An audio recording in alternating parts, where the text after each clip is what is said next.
dublado pelo canal Só Pregações Dubladas, traduzido pelo canal O Espírito e a Noiva Dizem Vem. Qual é a sua visão?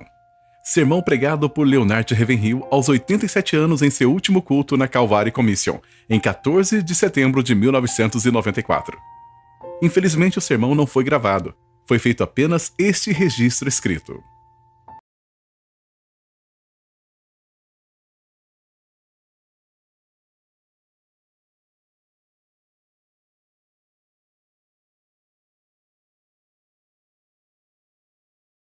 Não dando nós escândalo em coisa alguma, para que o nosso ministério não seja censurado. Antes, como ministros de Deus, tornando-nos recomendáveis em tudo, na muita paciência, nas aflições, nas necessidades, nas angústias, nos açoites, nas prisões, nos tumultos, nos trabalhos, nas vigílias, nos jejuns. Na pureza, na ciência, na longanimidade, na benignidade, no Espírito Santo, no amor não fingido. Na palavra da verdade, no poder de Deus, pelas armas da justiça, à direita e à esquerda. Por honra e por desonra, por infâmia e por boa fama, como enganadores e sendo verdadeiros. Esta palavra pode não parecer muito relevante para nós, mas eu não deixo um dia passar sem orar por meu irmão oprimido na Bósnia.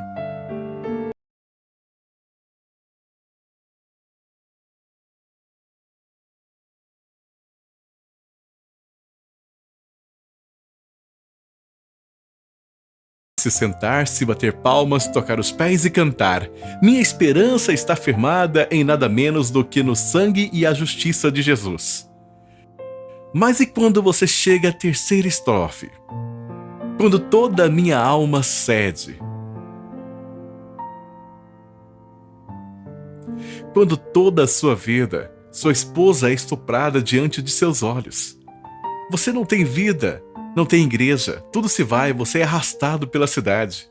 Isso é o que está acontecendo lá agora, mesmo enquanto estamos aqui. Eu não acho que valorizamos nossos privilégios como deveríamos. Paulo fala sobre remir o tempo, aproveitar as oportunidades, das coisas que desperdiçamos. Certamente perdemos muito tempo. A palavra que esteve muito em minha mente nessas 2 ou 3 últimas semanas está em Efésios 2:7, nos séculos vindouros. Quantas vezes pregamos sobre isso? Acho que há um perigo em algo que eu chamo de o perigo do imediato. Estamos vivendo no tempo do imediato. Vivemos nisso tanto quanto os outros homens. Não devemos. Devemos viver como homens marcados para a eternidade, nos séculos vindouros. Olhe para Elias. Elias foi ordenado a se esconder na caverna. Ele ficou lá por 3 anos. A maioria de nós não pode ficar 3 horas sem ligar um rádio ou a TV. Tente 3 dias, tente 3 semanas, se desligando de tudo externo, de tudo mundano que foi rotulado e envenenado pelos sistemas mundanos. Precisamos refletir e consertar as coisas. Hebreus 11 me diz que Moisés suportou ver aquele que é invisível. Paulo nos diz que as coisas que são vistas são temporais e as que não são vistas são eternas. Precisamos ter cuidado em viver no visível o tempo todo. Valores visíveis, a durabilidade das coisas que são apenas por um tempo. Pense em Moisés, quando ele esteve atrás do deserto, não por 4 dias, nem por 40 dias, mas por 40 anos, 1/3 da sua vida. Havia um preço por sua cabeça depois de ter sido expulso da maior família real do mundo. Ele já não tinha 7 refeições diárias. Ele morava no lado de trás do deserto. Você acha que ele pensou algum dia que estaria no Monte da Transfiguração com Jesus e Elias? Ele conseguiu ver aquele que é o Cristo invisível. E o que ele fez? Ele considerou o opróbrio de Cristo, não o reino de Cristo, o opróbrio de Cristo, maiores riquezas do que os tesouros do Egito. Será que ele o viu vindo nas nuvens? Será que ele viu pela fé que iria estar no Monte da Transfiguração? Será que ele foi mais longe até o fim dos tempos, quando uma multidão que ninguém pode contar de cada tribo, raça e língua cantará a canção de Moisés e do Cordeiro? Vivemos muito neste mundo. Nós somos terrenos.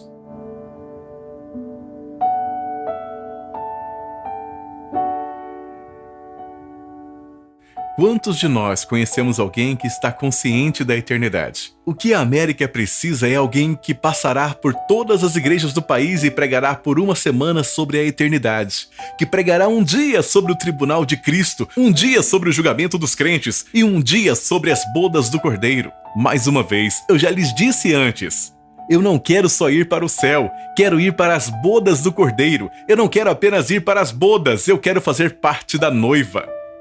As últimas palavras de Jesus não foram ide por todo mundo e pregai o evangelho. Isso foi para os 11 discípulos. As últimas palavras de Jesus estão em Apocalipse. Arrepende-te, arrepende-te, arrepende-te. Para o que Jesus está vindo? Uma noiva. A palavra de Deus diz que ele está vindo para uma noiva sem mancha, sem ruga ou qualquer coisa semelhante. Você acha que a igreja está assim hoje? O que Jesus diz sobre a igreja? Que ela está pobre, miserável, nua, cega e deplorável. Um tempo atrás eu fui a um casamento da filha de um milionário. Quando a noiva desceu o corredor, foi como se uma voz me dissesse: olhe. Eu olhei para ela, ela estava muito bem vestida, muito educada, muito brilhante. Enquanto eu olhava para ela descendo o corredor, eu pensei: Jesus está vindo para uma noiva que é pobre e miserável. Se eu fosse um artista, eu iria pintar a noiva em uma muleta, uma perna quase seca, vestindo trapos, o resto das roupas desalinhado como uma mulher nas ruas. Pobre, miserável, nua, cega e deplorável. Então algo tem que acontecer à igreja antes que o Senhor Jesus volte. Uma coisa já devia estar decidida em nossos corações, e é viver com crueldade para com nossas vidas e humilhação de nossas vidas neste presente mundo mau. E quanto a Elias, ele entra em uma caverna por 3 anos. 3 anos é um tempo bem longo, não é? Pois ele fez isso. Diz em 1 Reis 17, esconde-te. Diz em 1 Reis 18, vai mostrar-te. Em 1 minuto ele se encontrou diante de um rei. Logo depois ele ousa ficar diante dos israelitas. Um homem que tem intimidade com Deus nunca é intimidado pelo homem. O medo do homem vai embora completamente. Eu certamente acredito com todo o meu coração que não somos conscientes da eternidade. Vivemos para o cotidiano, devemos viver com os valores da eternidade em vista. Essas pessoas estavam animadas, e nós? Trabalhamos para Cristo, trabalhamos com Cristo e um dia vamos vê-lo. Como um escritor de hinos disse, face a face com Cristo, meu Salvador, face a face o que será, quando com o arrebatamento eu o contemplar. Quem ficaria encantado agora de ir e ficar diante do Rei? Você terá que responder por todas as suas pregações. Muitas vezes pegamos um texto e o afogamos em palavras. Eu acordei esta madrugada por volta das 3 pensando nisso. Preguei por mais de 70 anos. Pegue 120 palavras, multiplique por 60 minutos, depois por 1 ano, depois por 70 anos, e eu terei que prestar contas a Deus por todas essas palavras. Quanto mais eu leio a palavra de Deus, mais ela penetra meu coração. Isso me faz parar e pensar e meditar. Eu medito agora mais na eternidade do que jamais meditei em toda a minha vida. Nosso povo não está consciente da eternidade. Você acha que uma pessoa que está pronta para a eternidade perderia uma reunião de oração? Eu não conheço qualquer outro lugar na terra onde há mais liberdade do que em uma reunião de oração, onde Deus unge aqueles que oram e você, por assim dizer, quase esfrega os ombros em Deus. Digo mais uma vez, quando Acabe estava suspirando pelo pescoço de Elias e Jezabel estava cavando um buraco para os seus pés, você acha que ele pensou por um momento que ele estaria no Monte da Transfiguração com Moisés e Jesus? Aparentemente, Moisés podia ver através do espaço no tempo. Ele podia ver e ele suportou. Ele escolheu sofrer.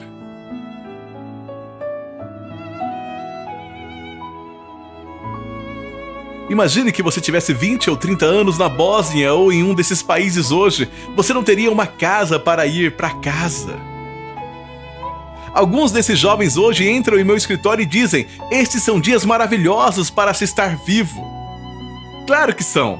Você sai de uma casa com ar-condicionado, entra num carro com ar-condicionado, vai para uma igreja com ar-condicionado, onde você recolhe uma copiosa oferta e vai para casa para se alegrar no Senhor.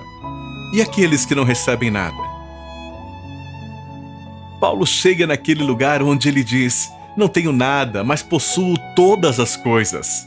Paulo passa por todo tipo de limpeza.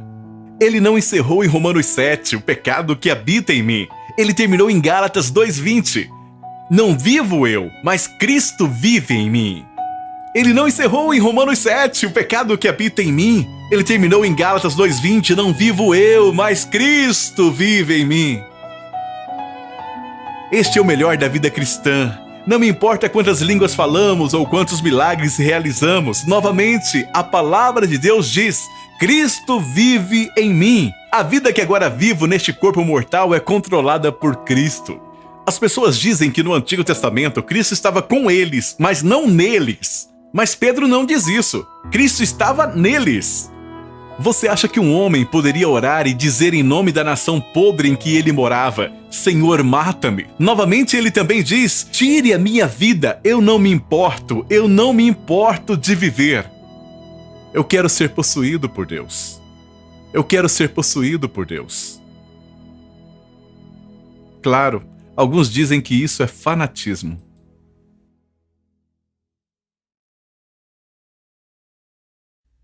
As pessoas ficam cansadas de ouvir sobre todos os problemas da Bósnia, mas elas não podem esperar para ouvir o que está acontecendo com a greve do beisebol. E eu estou falando sobre homens no ministério, me refiro a pregadores. Eles saem correndo da igreja para casa domingo de manhã e vão assistir beisebol ou futebol. Então eles estão tentando servir a dois senhores. Ninguém pode fazer isso. Você só pode servir a um Senhor. Quanto mais eu leio essa palavra, mais percebo que Cristo não veio apenas me levar à cruz, como Paulo diz em Romanos 6. Você pode ser crucificado com ele. Mas acho que a coisa mais incrível que Jesus disse é: o príncipe deste mundo vem e ele nada tem em mim. Ele desperdiça seu tempo tentando Jesus. Ele passou por 40 dias de tentações e provações implacáveis. Depois disso, ele foi removido da sinagoga e depois disso, ele está sendo apagado o tempo todo. Ele nasceu fora, nós cantamos. Jesus nasceu em uma manjedoura. Ele foi enterrado fora, porque ele contaminaria a cidade se o enterrássemos dentro. E ele ainda está fora da igreja. Isso não é incrível? No livro de Apocalipse, Jesus ainda está fora da igreja e batendo na porta, tentando entrar. Para quantas igrejas ele teria que dizer isso hoje? Devemos permitir que Deus esteja no controle total de nós, sem ambições próprias, sem qualquer preocupação senão glorificar o Pai. Não resta mais tempo. Como eu disse na noite passada, crentes, nós não estamos nos últimos dias, estamos no último dos últimos dias. Em Hebreus 1 diz: Deus, que em diversas ocasiões e em vários modos falou, tem nesses últimos dias falado por seu Filho. Isso foi há 2000 anos. Quanto à leitura do livro de Apocalipse, fala de coisas que logo passarão. O Dr. Tozer costumava me dizer com muita frequência que estamos no último capítulo de Apocalipse. Mais e mais e mais nós devemos ser a luz neste mundo de trevas. Talvez você não saiba o privilégio maravilhoso que é ser um exemplo para os jovens. Mostre a eles que você não está preso ao dinheiro, você não está preso às posições, você não está preso tentando ser o melhor pregador da sua denominação. Viva perto de Deus dia a dia. O Espírito dá testemunho. John Wesley pregou isso mais do que qualquer outra pessoa. Nunca ouvi ninguém pregar sobre Romanos 8,16. O Espírito dá testemunho com o nosso espírito. Nos Atos dos Apóstolos diz o mesmo. Somos testemunhas, assim como o Espírito Santo. Não precisamos de reconhecimento externos. Não precisamos de rótulos externos. Quando penso o que significa em Judas orar no Espírito Santo, significa mais do que apenas línguas. Significa que o Espírito Santo corre em mim. Se eu estiver cheio do Espírito Santo, o que aflige o Espírito Santo me entristecerá. Não se trata de alegria ou emoção. Os discípulos pediram ao Senhor: ensina-nos a pregar? Não! Eles ouviram o Sermão do Monte, o maior sermão já pregado, mas eles nunca disseram: Senhor, ensina-nos a pregar. Jesus cantou um hino e entrou no Getsêmani. Acho que ele cantava com frequência, mas eles nunca disseram: Senhor, ensina-nos a cantar. Eles nunca disseram: Senhor, ensina-nos a rir. Não, eles disseram: Senhor, ensina-nos a orar. Se eu pudesse voltar no tempo, acho que passaria mais tempo na palavra de Deus e entrando nas profundezas de vidas de homens como o Hyde de oração, John Nelson Hyde. Me falaram sobre um homem cujo amigo estava com o Hyde de oração. Ele disse: eu estava na Índia para uma convenção e eu pedi pelo privilégio de orar com o Hyde de oração. John Hyde disse: vou orar amanhã de manhã. Quando fui para orar, eram 9 da manhã. Então alguém bateu na porta e eu pensei: você acaba de começar a orar e alguém interrompe. Então houve outra batida na porta e eu não me movi. O Hyde de oração não se moveu, então alguém abriu a porta e disse: são 15 para as 3, você vai pregar às 3. Eu estive de joelho de 9 da manhã às 3 da tarde, nem sabia para onde o tempo tinha ido. Foi uma experiência maravilhosa ouvir esse homem derramar seu coração em oração. Não estou dizendo que todos alcançam esse nível, mas acredito que a melhor coisa que podemos fazer é orar. Toda vez que oro, não quero que Deus me torne popular, não quero ter a maior igreja da cidade. Jesus nunca teve a igreja de crescimento mais rápido. Na verdade, a igreja dele diminuiu e diminuiu até um dia restarem apenas 11 e ele disse: vocês também vão embora? Eu não acho que devemos orar para que Deus tire as pessoas. O que estou dizendo é isso. Você deve se aproximar do coração de Deus.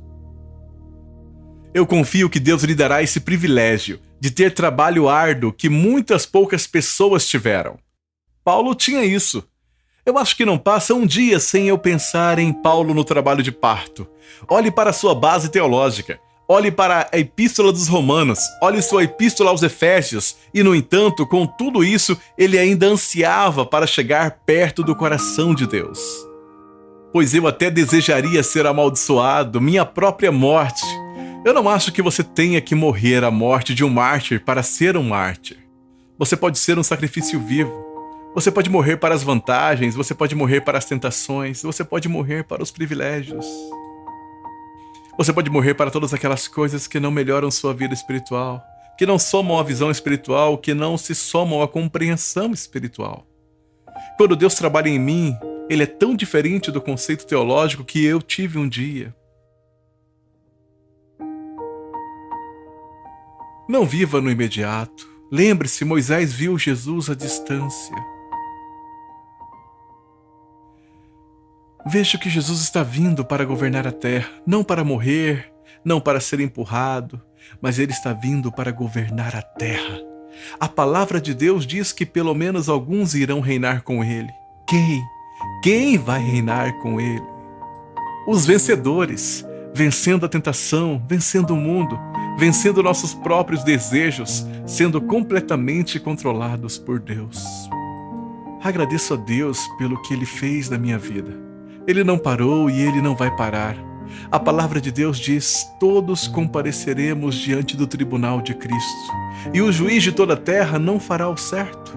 Isso vai ser horrível, mas se eu não acreditasse, acho que eu ficaria louco. Quem vai dar conta de todo o massacre sangrento na Ruanda hoje? Todas as guerras da terra, todos os generais, os reis da Inglaterra, os presidentes dos Estados Unidos estarão diante de Deus, quando Ele irá tirar todas as máscaras e descobrir tudo. Todo mundo, todos os pregadores estarão diante de Deus. Este é o dia da avaliação final. Eu quero viver com os valores da eternidade em vista. Se nós julgarmos à luz da palavra de Deus, não precisamos temer o julgamento.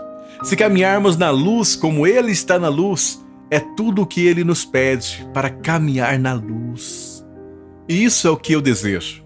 Que vocês tenham mais visão do que eu já tive, mais poder do que eu já tive, mais compreensão do que eu já tive.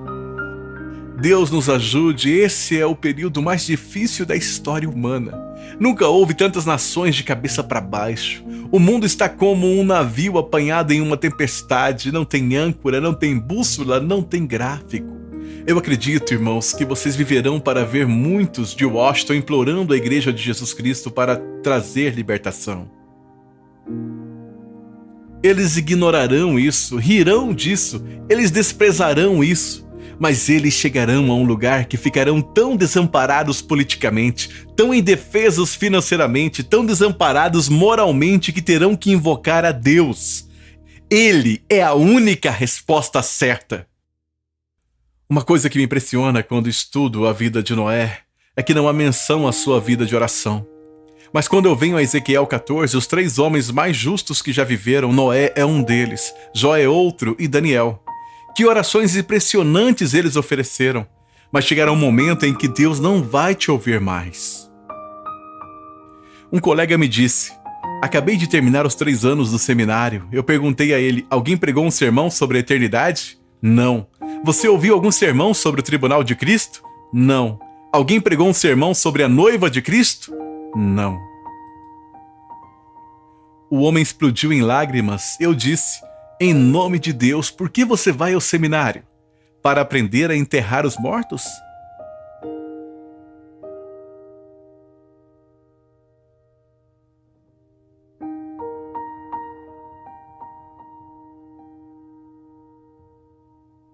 Há uma eternidade na nossa frente. Há um mundo que agora está em mais rebelião do que nunca.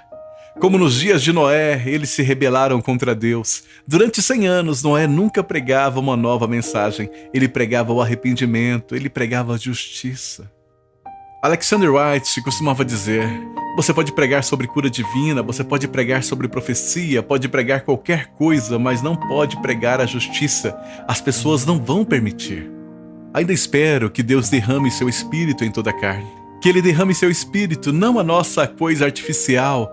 Nós rimos e assistimos a TV a noite toda. Quando o fardo do Espírito Santo se apodera de você, você experimenta o que acontece no avivamento. Penso que a pregação do avivamento é uma cirurgia cardíaca aberta. A outra pregação não é a semelhança da mensagem. Estou tentando dizer que é tão ruim quanto é. Estamos vivendo na hora mais crítica da história humana, mas Deus não desistiu. Ele ainda não está disposto a deixar qualquer pessoa perecer.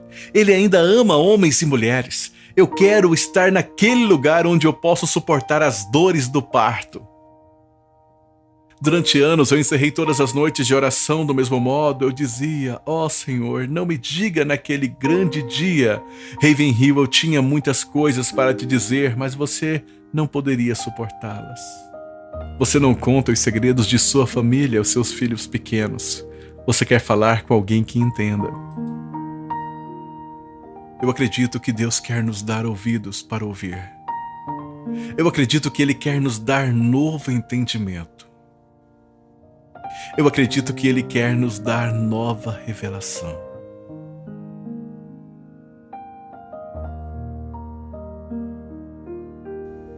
Leonard Ravenhill. Louvado seja o nome do Senhor. Qual é a sua visão? Qual é a sua visão? Bendito seja o nome do Senhor. Obrigado. Obrigado.